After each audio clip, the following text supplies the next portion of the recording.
Production. We have lost a lot of talented youths because of these drugs. They are killing their talents. We say no to drugs. Ndakamborwara nazo, kuonda nazo, kupenga nazo,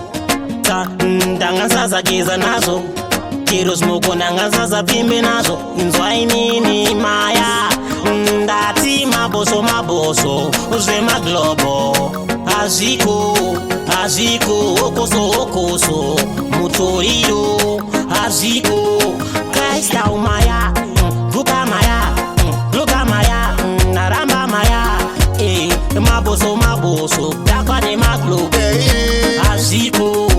Zisatitapika step tatingotanga tazvifunga tangova mombe dziya dzotozvitunga zvichada kutumwa zvichada kusumwa kana piwa imbwa nemapurisa usaita iyoyo ita imwe yacho nati tangoti timbeleze nyaya yacho ukasiya matraksi tete zvinodhaka zvacho chatona uchitoenda kumberi kwacho iyo saita iyoyo ita imwe yacho nasi tangoti timbeleze nyaya yacho ukasiya matraksi tete zvinodhaka zvacho chatona uchitoenda kumberi kwacho mukutakwa imomo muri kubuda masheti kusangana na ticha wobva wamubira pesi what is the next let's do the best ingabva kutanga wetu ukubvisa stress kukama kafela kukatakaenda vakawanda mumageto vopera tarenda mwari baba ndekupi kwataenda kumageto aishoko riratenda usaita iyoyo ita imwe yacho nati tangoti timbeleze nyaya yacho ukasiya matraksi tete zvinodhaka zvacho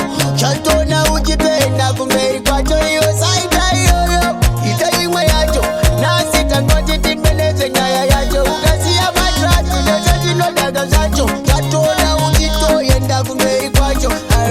Stress haibviswe nemadrugs wanzwa kugona akumbobe mumadrugs chinzwa confidence asikonzerwe nemadrugs wanzwa chinzwa siyabonza zonpeiko zonbatsireko ndoparara ndikagara ndiri mpara zonpeiko zonbatsireko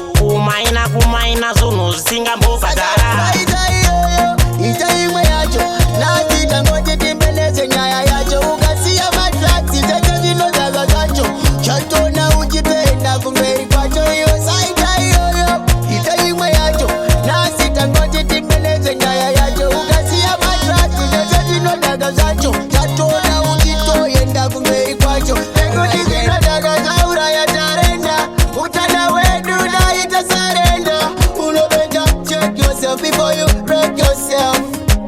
one voice kuka mushengenene stop it timaze kugara wakabaga stop it one voice kuka kutimira stop it message umageto yuti please can you share saka usaita iyoyo ita imwe yacho nati tangoti timbeleze nyaya yacho ukasiya matraksi tete zvinodhaka zvacho chatona uchitoenda kumberi kwacho iyo saita iyoyo ita imwe yacho nasi tangoti timbeleze nyaya yacho ukasiya matraksi tete zvinodhaka zvacho